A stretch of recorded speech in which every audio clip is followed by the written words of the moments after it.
La venjança camina per terres del sud isolat, sobre un erm de terra roja sembrat de cristalls, amb els peus nus, un sac d'ossos a les espatlles.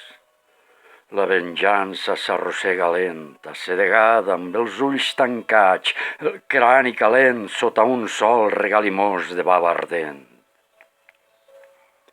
La venjança ho sap tot i s'escolta a tothom i sap del cert que aquest estiu pocs seran els qui sobreviuran.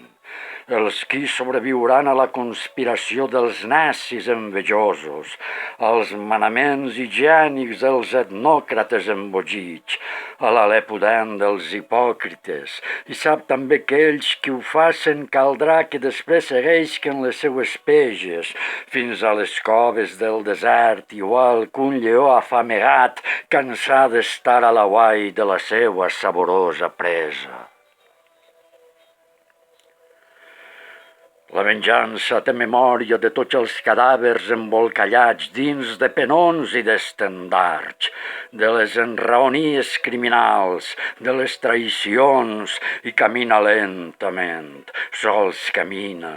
Només fa que caminar silenciosa, pesarosa, contenint tota la ràbia dins la seua matriu de gel.